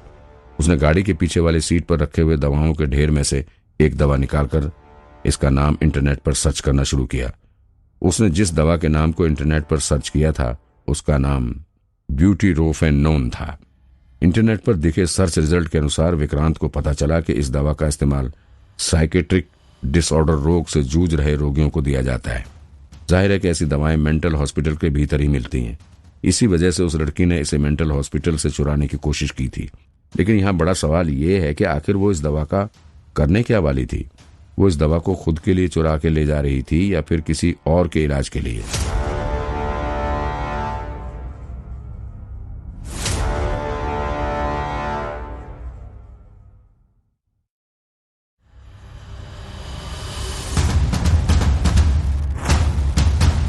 यहाँ पर विक्रांत को दवा के चुराए जाने की वजह तो समझ आ चुकी थी। दरअसल ये दवा बहुत महंगी थी और नॉर्मली खरीदना हर किसी के बस की बात नहीं थी। शायद पैसे की तंगी की वजह से ही उस लड़की ने मेंटल हॉस्पिटल से इसे चुराने का स्टेप उठाया था। लेकिन दवाओं की चोरी आखिर किसके लिए? इसके घर को तो देखकर यही लग रहा है कि ये घर में अकेले रह रही है और ये खुद भी तो बीमार नहीं नजर आ रही है, तो फिर किसके लिए ये दवाएं चुरा रही है? विक्रांत अभी ये सब सोच ही रहा था और वो लड़की जब आईने के सामने से हट चुकी थी, उसने अपने बालों में कंघी कर लिया था। आईने के सामने से हटने में जस्ट 1 सेकंड पहले ही विक्रांत के एक आखिरी बार उसका चेहरा ध्यान से देखा। वाकई में ये लड़की बेबे की हम शक्ल दिख रही थी। विक्रांत कंफ्यूज था कि ये वाकई में बेबे ही है या फिर उसकी बेटी है, या फिर ये भी हो सकता है कि ये लड़की बेबे की रिलेटिव हो। विक्रांत को तारिक ने बताया था कि बेबे का अपने बॉस के साथ रिलेशन था। बेबे अपने बॉस के साथ उसके ही घर में रहा करती थी। तो कहीं ऐसा तो नहीं कि उस वक्त बेबे की कोई बेटी भी पैदा हुई रही हो और ये लड़की बेबे की वही बेटी हो? या फिर ऐसा भी तो हो सकता है कि उस बॉस के साथ रहने से पहले हूबहू बेबे को कोई बच्चा हुआ रहा हो और ये वही लड़की हो। लेकिन इससे ज्यादा भी हैरानी विक्रांत को इस बात पर हो रही थी कि बेबे और उसका बॉस मुंबई में रहा करते थे। यहाँ तक कि बेबे की लाश भी मुंबई के भीतर ही कब्र में मिली थी। लेकिन गजब इत्तेफाक है कि उसकी हमशक्ल वाली ये लड़की मुंबई से 1000 किलोमीटर दूर यहाँ सोलन जिले के पागल खाने में मिली है। इसका क्या मतलब हो सकता है? उस लड़की का खूबसूरत चेहरा और शरीर देखकर एक बार के लिए तो विक्रांत उसका दीवाना हो उठा। ऊपर से अभी थोड़ी देर पहले जब विक्रांत ने आईने में उसके नंगे बदन को विक्रांत ने देखा था तो उसके हार्मोन्स भी उछाल मारने लग गए थे। एक बार के लिए तो विक्रांत का मन हुआ कि वो केस के बारे में सोचना छोड़कर एक रात के लिए इस लड़की के साथ मजे कर ले। विक्रांत बड़ी मुश्किल से अपने हार्मोन्स पर काबू करके बैठा हुआ था। वो बड़े ध्यान से अपनी नजर इस लड़की की एक एक एक्टिविटी पर लगाए हुआ बैठा था। तभी अचानक से विक्रांत के इस अदृश्य कैमरे ने काम करना बंद कर दिया। उसे कुछ भी नजर नहीं आ रहा था, लेकिन अंदर के सीन को देखते हुए विक्रांत को एहसास हो गया था कि वहां पर के लड़की ने लाइट ऑफ कर दिया है और इसी वजह से वहां पर अंधेरा हो गया है। और विक्रांत के अदृश्य कैमरे में इनविजिबल लाइट वाला टूल नहीं था, इस वजह से उसे कुछ नजर नहीं आ रहा था। लेकिन उस लड़की की एक्टिविटी को देखकर विक्रांत समझ चुका था कि वो खुद को छुपाने की कोशिश कर रही थी। शायद उसको किसी खतरे का एहसास हो रहा था, इसी वजह से वो खुद को छुपा रही थी। विक्रांत बड़े ध्यान से अपने अदृश्य कैमरे की मदद से नजर आ रहे दृश्यों को देख रहा था। तभी उसने देखा कि उस लड़की के घर के आगे 5-6 लोग जमा हो चुके थे। ये लोग चुपचाप सीढ़ी चढ़ते हुए ऊपर की तरफ बढ़ने लगे। देखने में ये लोग किसी गुंडे की तरह नजर आ रहे थे। कुछ ने अपने हाथ में चाकू जैसे खतरनाक हथियार भी ले रखे थे। इन लोगों ने उस घर में घुसने से पहले ही बाहर की लाइट्स को ऑन कर दिया। बाहर की लाइट्स ऑन होने की वजह से विक्रांत को अंदर का नजारा हल्का हल्का नजर आना शुरू हो चुका था। उसने लड़की के शरीर में लगे अदृश्य कैमरे की मदद से देखा कि वो लड़की अभी भी खुद को छुपाने की कोशिश कर रही थी। तभी अचानक से उसके कैमरे में कुछ लोगों की परछाई दिखाई पड़ी। अब तक ये 5 गुंडे उसके घर में दाखिल हो चुके थे। उन सब के अंदर घुसते ही ये लड़की वहां से निकलकर दौड़ते हुए खिड़की से बाहर कूदने के लिए भागी, लेकिन तभी किसी ने उसे पकड़ लिया और उसके चेहरे पर 5-6 थप्पड़ मारते हुए उसे जमीन पर पटक दिया। इसके बाद कुछ देर के लिए विक्रांत के अदृश्य कैमरे में कुछ भी नजर नहीं आ रहा था। महज 10 सेकंड बाद ही विक्रांत को कुछ लोगों के पैर चलते हुए दिखाई पड़े, जिससे पता चल रहा था कि वो लड़की जमीन पर गिरी पड़ी हुई है और उसके सामने ये लोग इधर उधर मंडरा रहे थे। साथ ही विक्रांत ने यह भी अंदाजा लगा लिया था कि इन लोगों ने इस लड़की को बुरी तरह से पीट कर घायल कर दिया था। कुछ ही सेकंड में एक भारी भरकम शरीर उस लड़की की तरफ बढ़ता हुआ है और फिर उसने उस लड़की का बाल खींचते हुए कहा, माल कहाँ है? तुम प्लीज एक बार छोटे मालिक से मिलवा दो मुझे। मैं सब उन्हें बता दूंगी। अभी ये लड़की अपनी पूरी बात खत्म कर पाती उससे पहले ही उसके सामने बैठे शख्स ने उसके बाल खींचकर चेहरे पर एक जोरदार तमाचा जड़ दिया। देख रूही, मैं तुझसे अभी इज्जत से बोल रहा हूँ, मुझे बता दे माल कहाँ है। तो अपन का माल ऐसे नहीं गटक सकती, समझी? उस शख्स ने हाथ से इशारा करके उसे धमकाते हुए कहा। मैं सच कह रही हूँ, तुम लोग मेरा यकीन क्यों नहीं कर रहे? रूही ने लगभग गिड़गिड़ाते हुए कहा। एक बार मुझे छोटे मालिक से मिलवा दो, वो सब समझ जाएंगे। मैं जानती हूँ वो समझेंगे मुझे। अब उस आदमी ने बिना कुछ कहे ही रूही का बाल पकड़कर घसीटना शुरू कर दिया। नहीं रोनी, छोड़ दो साली। हाँ, रोनी ने उसके गालों पर फिर से एक थप्पड़ जड़ दिया। अब बाहर गाड़ी में बैठे विक्रांत को लगा कि वो लड़की अभी मुश्किल में है, उसकी जान को खतरा है। उसकी मदद के लिए मुझे तुरंत जाना चाहिए, वरना ये साले उसकी जान भी ले सकते हैं। विक्रांत गाड़ी से निकलकर धीरे धीरे उसके घर की तरफ बढ़ने लगा। इसके साथ ही वो लगातार अंदर के दृश्यों पर भी अपना नजर गड़ाए हुए था। देख रूही, आज तुझे कोई नहीं बचा सकता। अगर जिंदा रहना चाहती है तो चुपचाप मेरा माल लाकर वापस कर दे। रोनी ने फिर से रूही को धमकाते हुए कहा। रोनी, मेरा यकीन करो मेरा, एक बार मुझे बस छोटे मालिक से मिलवा दो, मैं उनको सब बता दूंगी। ओहो छोटे मालिक, रोनी ने फिर से रूही को एक थप्पड़ लगाते हुए कहा। देख, तेरे छोटे मालिक का खेल अब खत्म हो चुका है। वो जेल में सड़ रहा है और पूरी जिंदगी उधर ही सड़ेगा। वो कभी जेल से बाहर नहीं आने वाला है। नहीं, झूठ बोल रहे हो तुम, ऐसा नहीं हो सकता। छोटे मालिक नहीं, रूही ने सिसकते हुए कहा। तुम झूठ बोल रहे हो। झूठ बोल रहा हूं मैं? रुको, फिर तुम्हें प्रूफ भी दे देता हूँ, उस आदमी ने हंसते हुए कहा। इसके बाद उस आदमी ने यहाँ खड़े अन्य लोगों की तरफ इशारा करते हुए कहा, चलो भाई, सभी मिस रूही को प्रूफ दे दो, सब मिलकर। उसके इतना कहते ही ये लोग रूही की तरफ बढ़ने लगे। उसमें से 2 लोग उसके कपड़े उतारने में लग गए। नहीं, तुम रोनी, ऐसा मत करो। अगर छोटे मालिक को पता चला कि तुमने मेरे साथ कुछ गलत किया है तो फिर वो तुम्हें छोड़ेंगे नहीं। प्लीज रोनी। अबे निकाल, जल्दी कपड़े खोल, इसको सबक सिखाना है। बहुत चर्बी चढ़ गई है। रोनी का माल दबाने की सोच रही है ना तू? अब तक इन लोगों ने मिलकर इस लड़की के कपड़े आधे उतार दिए थे। ओए, कैमरा भी ऑन कर, इसकी तो मैं पिक्चर भी रिलीज करूंगा। रोनी ने अपने एक आदमी की तरफ इशारा करते हुए कहा। नहीं रोनी, नहीं, छोड़ दो मुझे। वो लड़की बुरी तरह से रोई जा रही थी। ओए, ये बदबू कहाँ से आ रही है? इधर उधर कोई सूअर भी लेकर आया है क्या? रोनी ने अपनी नाक से कोड़ते हुए कहा। सबके सब इधर उधर पलट कर देखने लगे।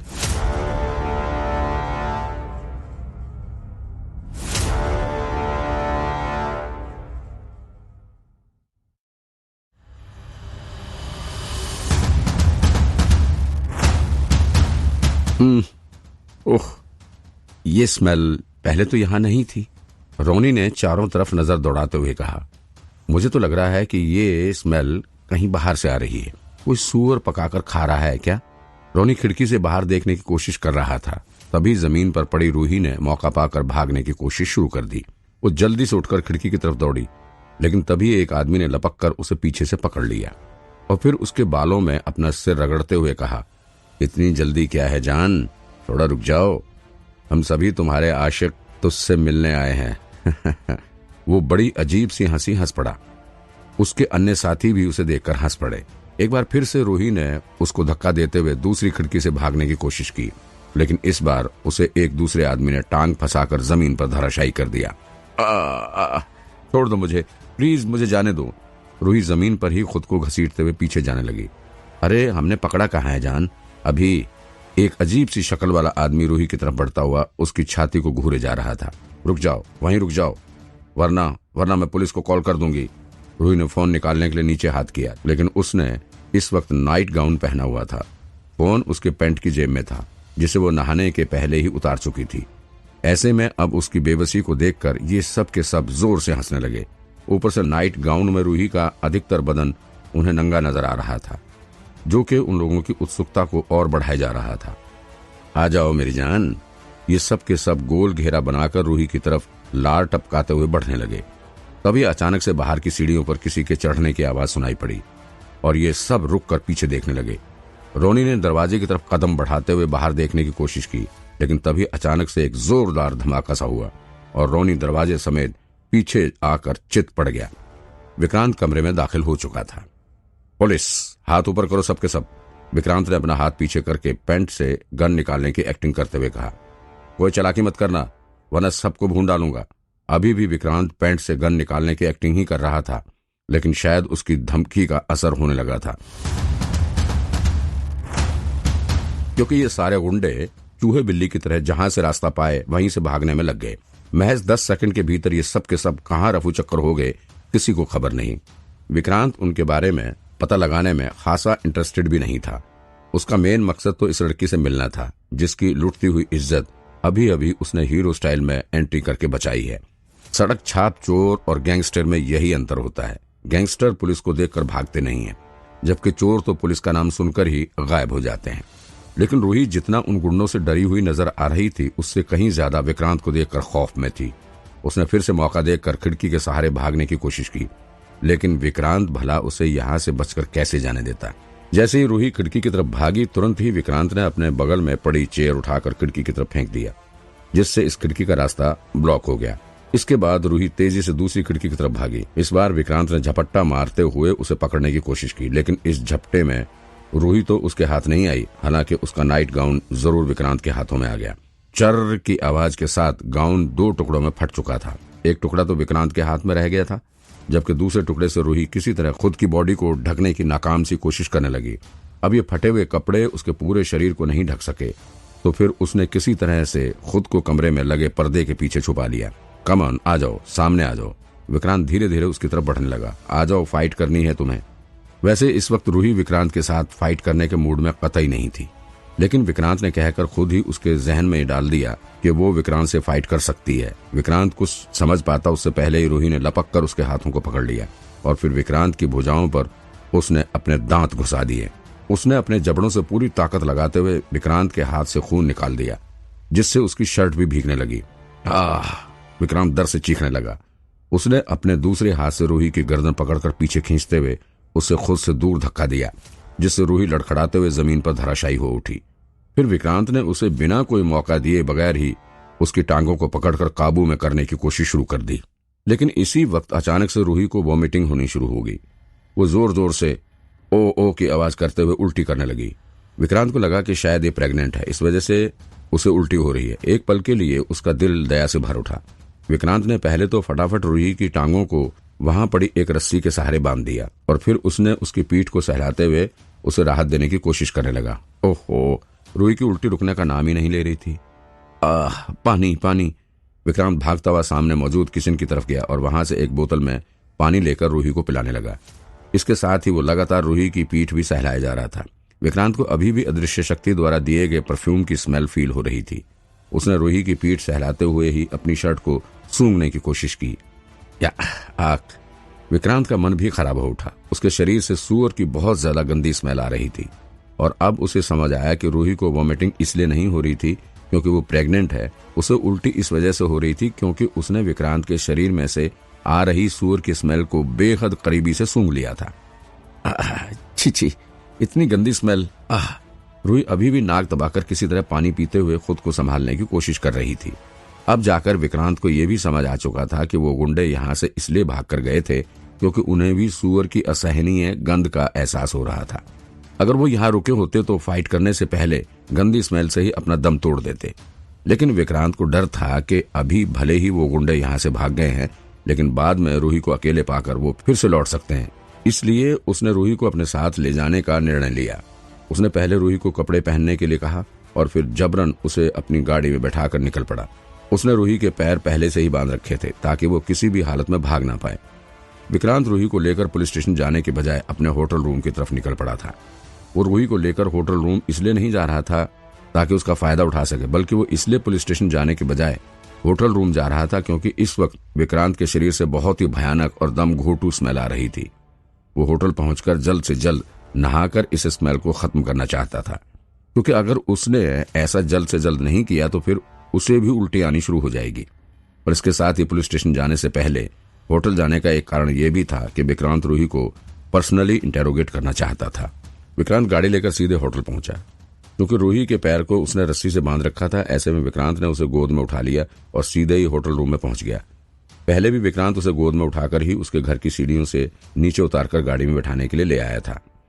रूम में पहुंचने के बाद सबसे पहले विक्रांत नहाना चाहता था ताकि वो उस गंदी स्मेल को खत्म कर सके, लेकिन वो जानता था कि रूही बहुत शातिर और चालाक है।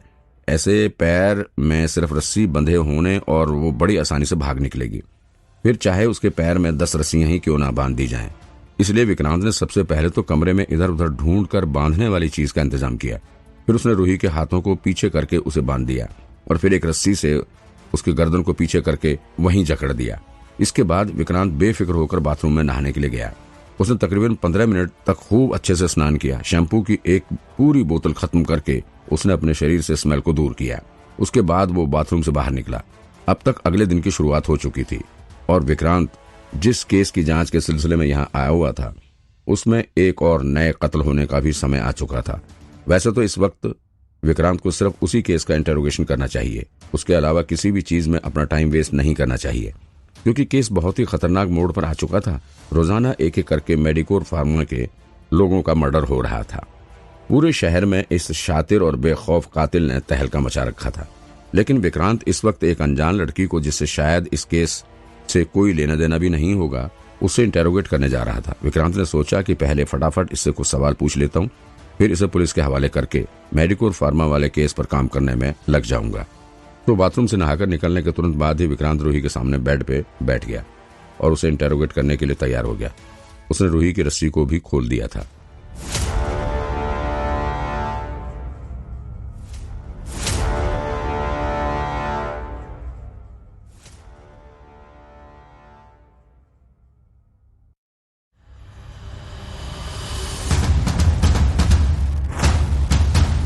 ओए, मैंने तुम्हारी जान बचाई है, आई मीन इज्जत बचाई है।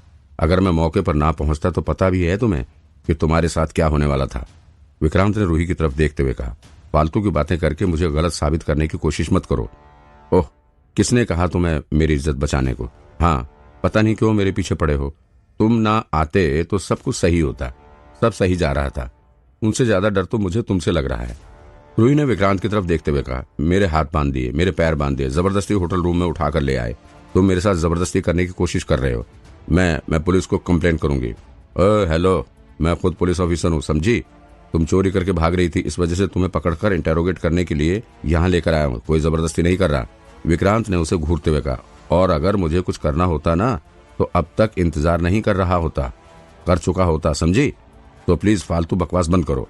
अच्छा, तुम पुलिस वाले हो तो मुझे पुलिस स्टेशन क्यों नहीं लेकर गए? यहाँ होटल में लेकर क्यों आए हो? कौन पुलिस वाला मुजरिम को होटल में लाकर इंटेरोगेट करता है? हाँ, रूही ने विक्रांत को गुस्से से भरी निगाहों से घूरते हुए कहा। और हाँ, रही बात जोर जबरदस्ती करने की, तो वो तुम पहले ही कर चुके हो, समझे? तुमने जानबूझकर मेरे कपड़े फाड़ दिए। सब कुछ तो देखा तुमने मेरा। देखो, कपड़े मेरी गलती से नहीं फटे। तुम्हारे कपड़े इतने कमजोर थे तो मैं क्या करूं? मेरी क्या गलती? और मुझे तो लग रहा है कि तुमने जानबूझकर अपने कपड़े फड़वाए हैं। तुम मुझे सेड्यूस करने की कोशिश कर रही थी, लेकिन मैं इतनी आसानी से पिघलने वाला नहीं हूं। अच्छा, बकवास बंद करो, रूही ने विक्रांत को गुस्से से तरेड़ते हुए कहा। बकवास नहीं है, समझी? विक्रांत ने फिर आगे उसे घूरते हुए कहा। रही बात तुम्हें बांधने की और होटल लाने की, तो वो मैंने इसलिए किया क्योंकि मुझे पूरा भरोसा है कि अगर मैंने तुम्हें ना बांधा होता तो तुम भाग जाती। और तुम्हें लेकर सीधे होटल रूम में इसलिए आया हूं क्योंकि मेरी बॉडी से स्मेल आ रही थी। मुझे जल्द से जल्द नहाना था। And for your kind information, police station में नहाने के लिए बाथरूम नहीं होते हैं। चलो, कम से कम ये तो माना कि स्मेल आ रही थी। रूही ने विक्रांत की तरफ घृणा से भरी नजरों से देखते हुए कहा। चलो ठीक है, अब तुम भी मेरी बात मानो और मैं जो कुछ भी पूछने जा रहा हूं उसका सीधा जवाब दो, विक्रांत ने रूही से कहा। तुम मेंटल हॉस्पिटल से दवाई चुराने के लिए क्यों गई थी? Mental hospital? कौन से मेंटल हॉस्पिटल? मैं कब गई थी? मैंने कोई चोरी नहीं की थी। तुम्हारे दिमाग में झूठे ख्वाब चल रहे हैं। रूही ने एक सिरे से सारी बात नकार दी। अच्छा, तो ये दवाई तुमने नहीं चुराई है? विक्रांत ने अपने पैंट से कुछ दवाई के पैकेट निकालकर रूही के सामने रखते हुए कहा। हेलो, मैं तुम्हें कोई जवाब नहीं देने वाली। तुम्हें मेरे साथ जो करना है करो, चाहे मारना है तो मारो या जला ही क्यों न दो, रूही ने सख्त लहजे में कहा। तुम होते कौन हो मुझसे सवाल करने वाले? मैं सिर्फ पुलिस के आगे ही जो बोलना है बोलूंगी अब। और सबसे पहले तो तुम्हें अंदर कराऊंगी। तुम्हारे ऊपर रेप का केस लगेगा, सेक्सुअल हैरेसमेंट का। अच्छा, ये बात है? विक्रांत ने अपना सिर हिलाते हुए कहा। हाँ, ये बात है। तुम्हें जो करना है कर लो। विक्रांत उठ खड़ा हुआ और फिर अलमारी की तरफ जाते हुए बोल पड़ा। अब तक पुलिस स्टेशन चलकर ही मानोगी। ऐसे तुम्हारे साथ टाइम वेस्ट करने का कोई मतलब नहीं है। हाँ हाँ, बिल्कुल, चलो पुलिस स्टेशन। अगर तुम वाकई में पुलिस वाले हो तो फिर चलो पुलिस स्टेशन, रूही ने भी जोश से भरे लफ्जों में विक्रांत को जवाब दिया। रूही उसे बड़े ध्यान से देख रही थी और विक्रांत फटाफट अपने कपबोर्ड में से अपनी पुलिस यूनिफॉर्म निकालने लगा। उसने यूनिफॉर्म बाहर निकालकर इसे पहनना शुरू कर दिया। चलो, अब तुम बहुत शातिर लड़की हो। एक मिनट, तुम सच में पुलिस वाले हो? मेरा मतलब, आप सच में पुलिस वाले हैं? अब रूही के बोलने का अंदाज बदल चुका था। उसकी सख्त सी आवाज अब काफी नरम और डरी सहमी आवाज में तब्दील हो चुकी थी। विक्रांत ने कोई जवाब नहीं दिया, बल्कि वो चुपचाप अपनी यूनिफॉर्म पहनता रहा। यूनिफॉर्म पहनने के बाद उसने हथकड़ी निकालकर रूही के हाथ में पहना दी। इसके बाद उसने अपने कपबोर्ड में से एक कोट निकालकर रूही के कंधे पर डाल दिया ताकि वो बाहर की ठंड से बची रहे। अब विक्रांत ने भी मन ही मन सोच लिया था कि इस लड़की से यहाँ बैठकर बहस करने का कोई मतलब नहीं है। ये बहुत चालाक है। एक बार पुलिस स्टेशन ले जाकर इसे थोड़ी सख्ती से पूछताछ की जाएगी तो सब उगल देगी। रुको, तुम सच में पुलिस वाले हो क्या? रूही ने हैरान होते हुए कहा। लेकिन तुम्हें कैसे पता चला कि मैं मेंटल हॉस्पिटल से दवा चुराने के लिए जा रही हूँ? ये प्लान तो मैंने किसी को नहीं बताया था, सिर्फ मैं ही जानती थी। नहीं, मैं पुलिस वाला नहीं हूँ, विक्रांत ने अपना सिर हिलाते हुए कहा।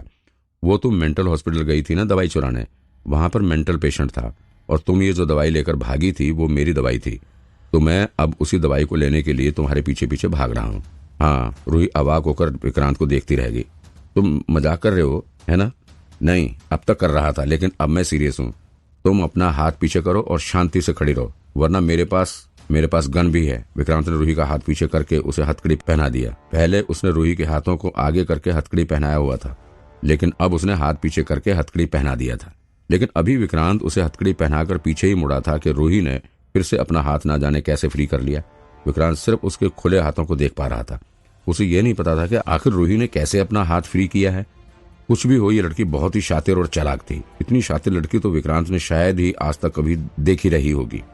रूही ने विक्रांत के आगे हाथ जोड़ते हुए कहा, सर प्लीज मुझे छोड़ दीजिए, बस लास्ट बार, मैं आपको सच सच बता दूंगी, लेकिन मुझे प्लीज छोड़ दीजिए। रूही के सुर बिल्कुल बदल चुके थे। उसने लगभग गिड़गिड़ाते हुए कहा, सर मैं आपको सच सच बता रही हूँ, मैं ये दवा अपनी माँ के लिए चोरी करके ले जा रही थी। मेरी माँ सीरियस मेंटल प्रॉब्लम से जूझ रही है। उनको डेली ब्यूटीरोफेनोन्स का एक डोज लेना होता है, डॉक्टर ने बताया है।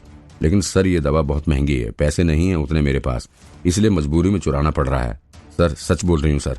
अच्छा, अगर तुम सच बोल रही हो और मैं तुम्हारा यकीन कर रहा हूँ तो फिर ये भी सच है कि मुझसे बेवकूफ इस दुनिया में कोई नहीं है। विक्रांत ने फिर से रूही की टांगों को रस्सी से बांधते हुए कहा, इतनी ऊंची दीवार पर एक छलांग में चढ़ना और फिर वहां से जंप लगाना ये किसी नॉर्मल चोर का काम नहीं है।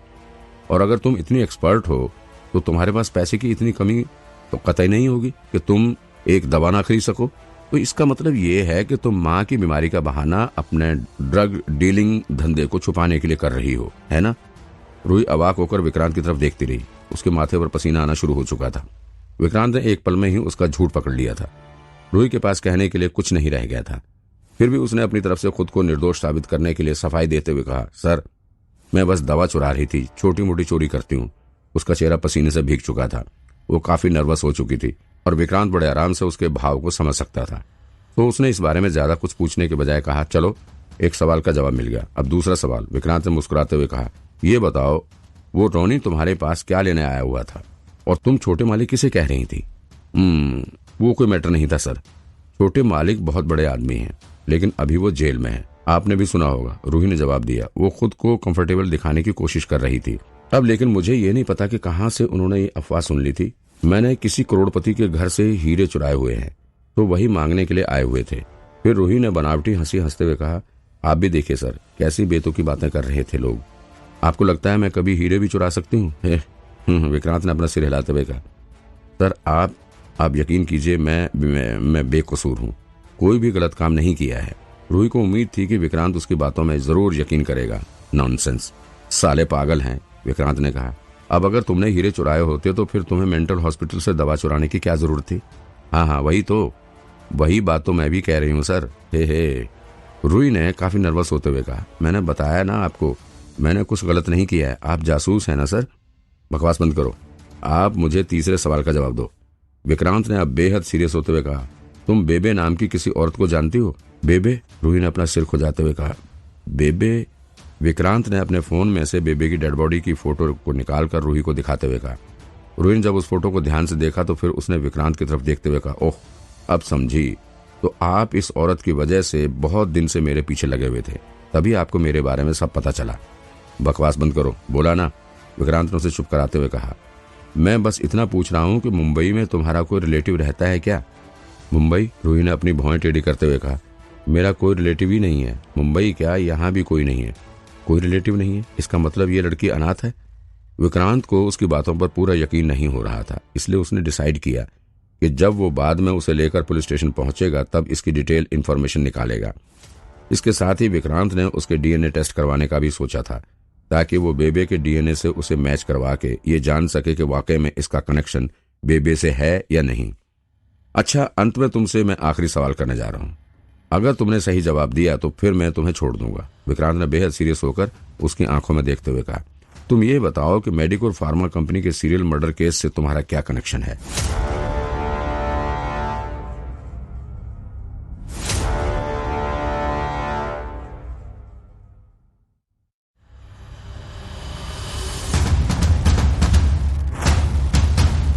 विक्रांत ने रूही से मेडिकोर फार्मा के मर्डर केस के बारे में इसलिए नहीं पूछा था क्योंकि उसे कोई शक हो रहा था। दरअसल उसने रूही से ये सवाल इसलिए किया था क्योंकि उसे आज के दिन के लिए पृथ्वी कोडवर्ड मिला हुआ था। इस वजह से उसे लग रहा था कि शायद हो सकता है कि उसके डुप्लीकेट टास्क का कोई कनेक्शन इस केस से भी हो। कहने का मतलब Vikrant fake it till you make it की थ्योरी पर काम कर रहा था, लेकिन रूही को वाकई में इस केस के बारे में कुछ भी नहीं पता था। जब विक्रांत ने उससे मेडिकोर फार्मा के मर्डर केस के बारे में सवाल किया तो फिर वो अवाक रह गई। उसके एक्सप्रेशन से तो ऐसा लग रहा था कि उसने कभी इस केस के बारे में सुना ही नहीं था।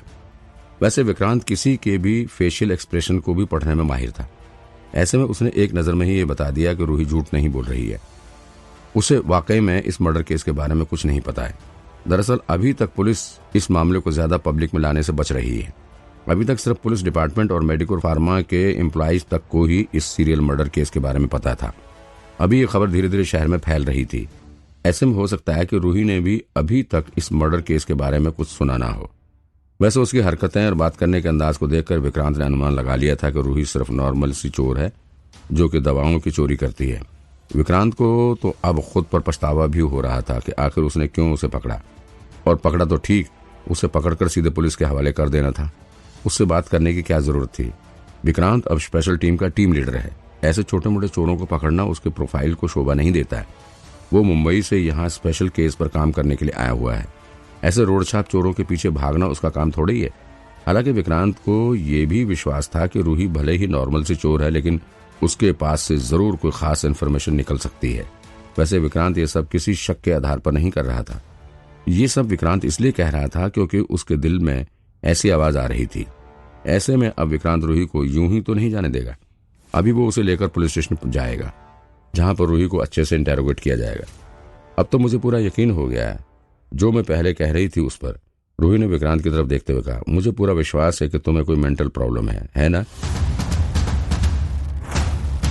उसके बाद रूही ने अपनी बंधे हुए हाथ से कोशिश करते हुए बेड पर पड़े दवा के एक पत्ते को उठाते हुए बोली, ये लो, ये परफेनानाइजिन है, डेली एक गोली खाओ, पक्का तुम्हें आराम मिलेगा, गारंटी है। क्या? विक्रांत ने रूही की तरफ अजीब सी नजरों से देखते हुए कहा, तुम हो क्या यार? अभी तुम मौत के मुंह में खड़ी हो और तुमको यहाँ पर भी बकवास सूझ रहा है। अरे मैंने कुछ गलत कहा क्या? रूही ने विक्रांत को घूरते हुए कहा, तुम्हें मेंटली प्रॉब्लम है तो इसमें इतना नाराज होने वाली क्या बात है? मैं कुछ मेंटल डॉक्टर्स को जानती हूँ, कहो तो नाम बताऊं, जाकर दिखा लेना उन्हें, ठीक हो जाओगे पक्का। भले ही विक्रांत ने गुस्सा दिखाते हुए ये लफ्ज कहे, लेकिन उसे अंदर से कोई गुस्सा नहीं आ रहा था। उसे इस लड़की के बकवास सुनकर भी कोई ज्यादा बुरा नहीं लग रहा था। शायद इस वजह से उसे ज्यादा बुरा नहीं लग रहा था क्योंकि नैना के जाने के बाद से विक्रांत काफी अकेला सा हो गया था। इस लड़की की बातें उसे गुस्सा दिलाने से ज्यादा हंसाने वाली लग रही थी। और दूसरी बात यह भी थी कि इस लड़की की शक्ल हूबहू बेबे से मिल रही थी, और बेबे की सुंदरता का तो विक्रांत बहुत पहले से दीवाना रहा है। इस लड़की से ना तो विक्रांत को चिढ़ मच रही थी और ना ही उसके ऊपर प्यार आ रहा था। कुछ ही पलों में विक्रांत के मन में इस लड़की के लिए कुछ अजीब सी फीलिंग पनपनी शुरू हो चुकी थी। विक्रांत को कुछ समझ नहीं आ रहा था, ना जाने क्यों वो इस लड़की की तरफ अट्रैक्ट होता जा रहा था। वो इसके साथ कुछ और मस्ती करने की सोच रहा था कि अचानक से उसके माइंड में कुछ ब्लिंक होने लगा। ये शायद अदृश्य शक्ति की तरफ से भेजा गया मैसेज था। विक्रांत ने तुरंत ही इस अदृश्य शक्ति के मैसेज को ओपन किया तो उसे पता चला कि उसके पृथ्वी लड़की वाले कोडवर्ड का टास्क खत्म हो चुका है। इसके साथ ही उसका डुप्लीकेट टास्क भी खत्म हो चुका है। डुप्लीकेट टास्क को पूरा करने के एवज में उसे कुछ पॉइंट दिए गए हैं, जिसमें उसके कुल पॉइंट्स 500 के आंकड़े को पार कर चुके हैं, जिससे उसके अदृश्य शक्ति का लेवल अपग्रेड हो चुका है। ओ 500 पॉइंट पार, अब तो लेवल अपग्रेड होगा, देखो क्या मिलता है।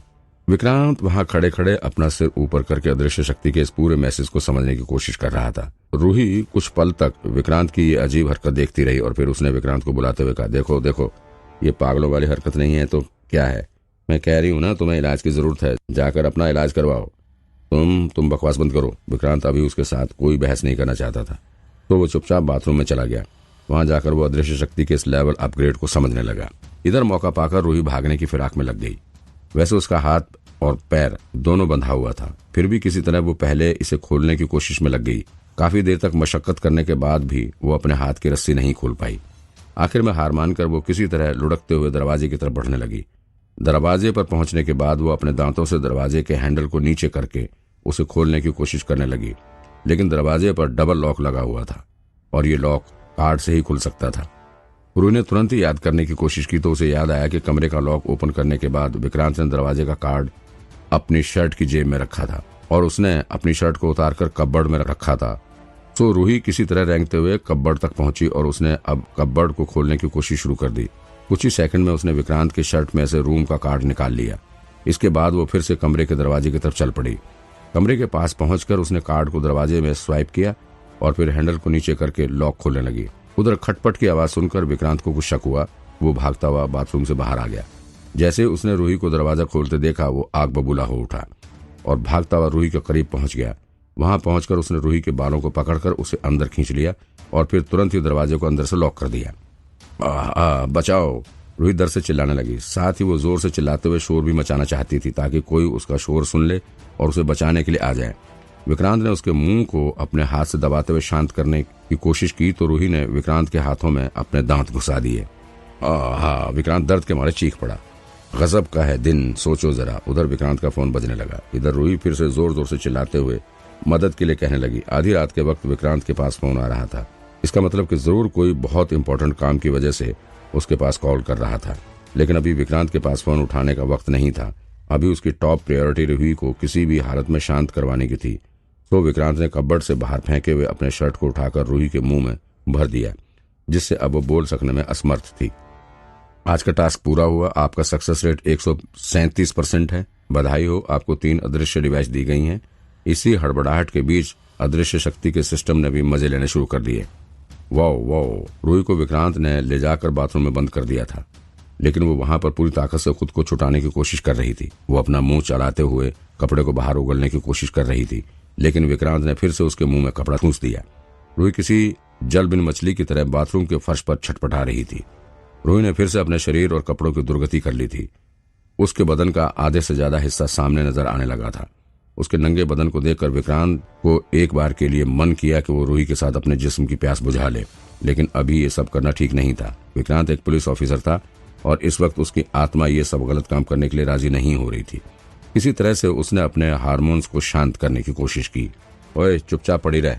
विक्रांत ने रूही के हाथ और पैर को फिर से रस्सी से टाइट करते हुए कहा, मैं सच में पुलिस में हूँ, अब तुम रुक जाओ, जेल में डालूंगा तुम्हें। विक्रांत ने एक हाथ से रूही को संभालने की कोशिश की और फिर एक हाथ से बेड पर पड़ा अपना फोन उठाने का प्रयास करने लगा। लेकिन शायद आज का दिन विक्रांत के लिए चारों तरफ से मुसीबत ही लेकर आया हुआ था।